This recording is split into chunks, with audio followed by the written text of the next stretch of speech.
அவட்ட கொஞ்ச நேரம் விளையாண்டுட்டாரு தாத்தா. என்ன தெரியுமா, மோர் விட்டு பானையை கொண்டு வரும்போது யாச்சி எனக்கு மோர் வேணும்னு கண்ணன் லீலை செய்தார்.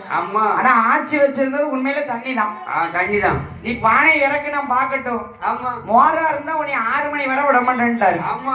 ஆச்சி பானை கீழே வைக்கும் போது மாயவனுடைய வேலையால எப்ப தண்ணி தான் என்கிட்ட இருக்குன்னு சொன்னாரு. அப்படியே மொது மோராகிட்டாரு.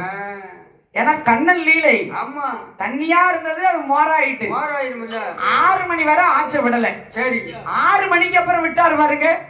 கொஞ்சம் தள்ளி போய் ஆச்சு சொல்லிட்டா, கொல்லி முடிவான் பிள்ளை இந்த கண்ணை இருக்கத்தான் போறானா பார்த்தான் போறானோ. கண்ணனுக்கு அரவகாது. யாச்சி கொல்லி முடிவான் பிள்ளைன்னு சொன்னல, உன்னை இரு. அன்னைக்கு ராத்திரியே கண்ணனை வந்து தூங்க மாட்டாரு. அவர் அப்படியே லீலை செய்யணும்னு சுத்திக்கிட்டே வருவாரு. கண்ணுகளை அவுத்து விட்டுருவாரு. அப்படி கண்ணனுடைய லீலை அது.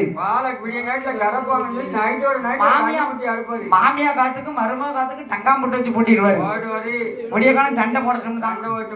அதானே இது கண்ணன் லீலை.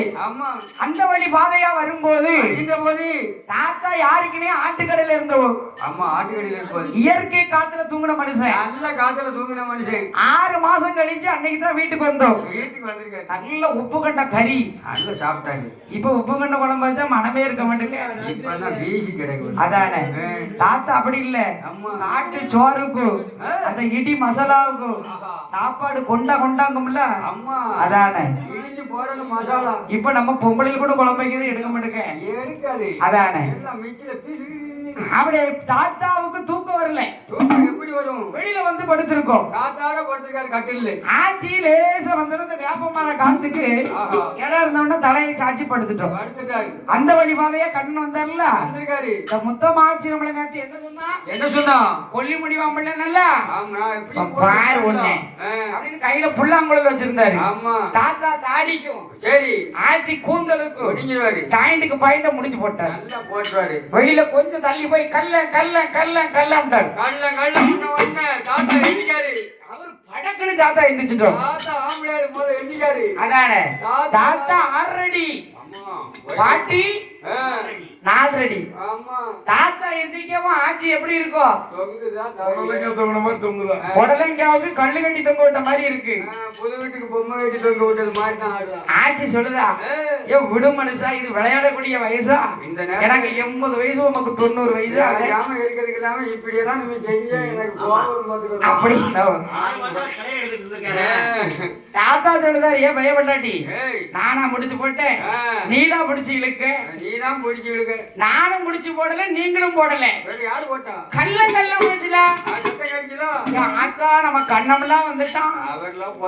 அதான் சொன்னனே அவன் விளையாடுறதுன்னு கேட்டியா? இப்படி நம்ம உறங்கிட்டோமா கூறிட்டதனமா கண்ணம் போட்டு விட்டாலும் முடிக்க. ஏடா முத்தமா, நீ கண்ணம் போட்ட முடிச்ச உலகத்துல யாரும் அவுக்க முடியாது. மொத்தமா நம்ம 2 பேரும் முடிச்சு மொத்தமா போட்டுட்டானே முடிச்சு யாரும் அவுக்க முடியுமா?